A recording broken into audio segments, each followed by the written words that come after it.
Thank you, Mr. Chairman.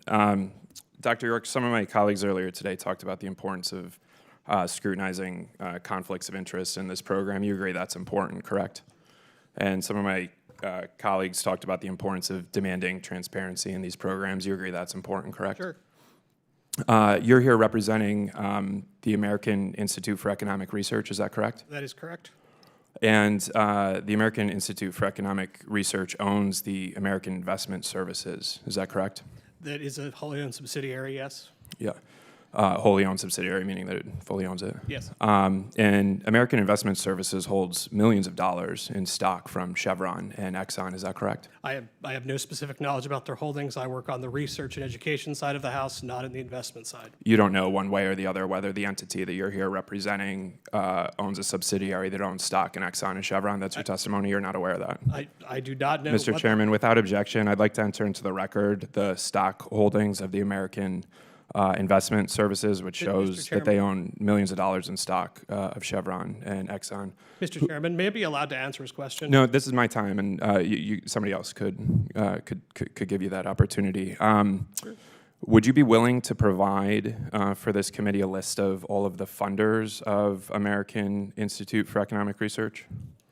Those are not decisions that I make. I work as a researcher at the Institute. We are funded by a variety of sources, including individuals and foundations. In the interest of transparency and examining conflicts of interest, I'd appreciate it if you would come back to us and let us know whether you would make that disclosures. You wrote in your testimony on page 7 that historically most of the loans guaranteed by the LPO have subsidized lower risk power plants. That's actually not accurate, though, is it? I believe it is accurate. On what basis? The basis of the analysis done and through my own research. Well, is your basis for saying that most of the loans are guaranteed by the LPO the study that you cited in your testimony? The study I cited, as well as my own work from the earlier renditions where I've specifically looked at loans issued by the LPO. How many loans has LPO issued?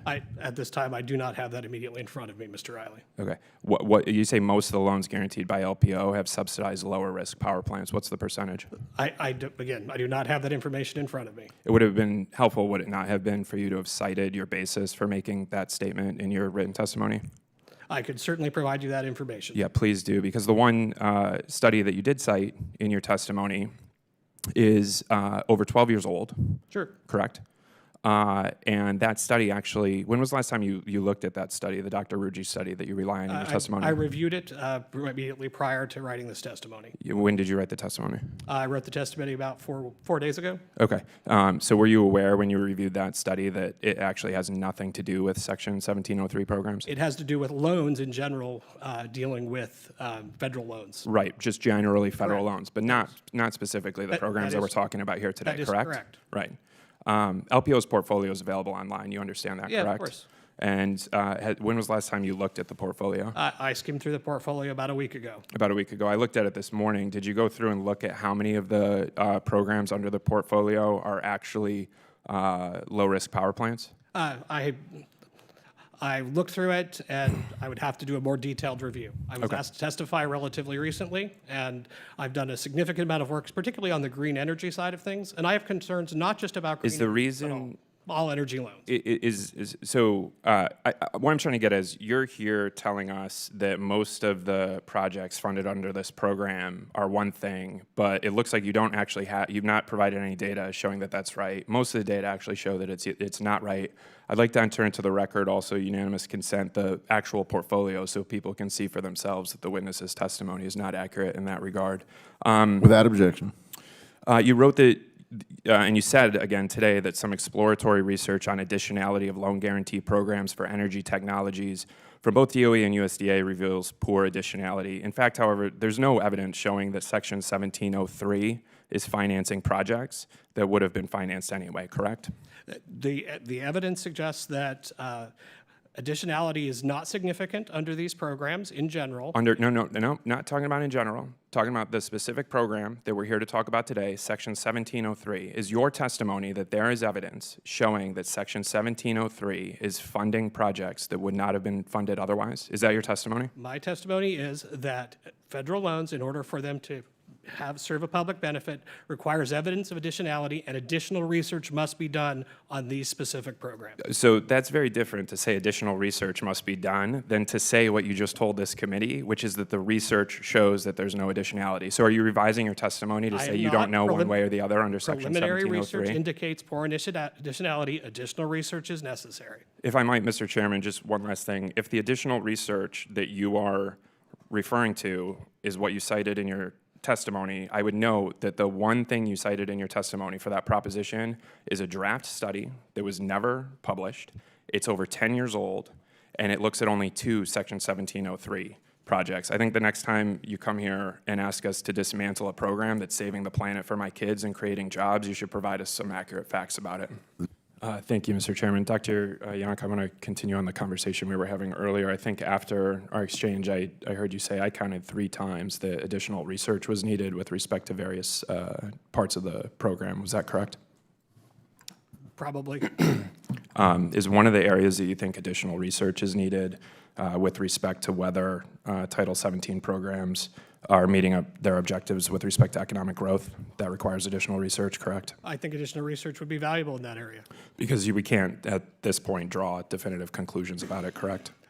And at no point in a policy process can you draw final definitive, and so if the program's to continue, additional research is always valuable. Right, and you haven't conducted yourself any independent study of the relationship between Section 1703 and economic growth, correct? That is correct. You don't dispute that LPOs created about 50,000 permanent jobs across the country, correct? I have no reason to dispute that at this time. Right, and you have no reason to dispute that it's also created tens of thousands of additional temporary jobs, particularly in construction, correct? I have no information that would suggest that's inaccurate. Okay, so when you wrote in your testimony and then told us today, quote, since its creation, the Title 17 Loan Guarantee Program has largely failed to meet its objectives of promoting economic growth, you actually don't know one way or the other whether that's the case, correct? I think there were large-scale and very broad suggestions that it would do incredible things, and I don't think it's delivered that level.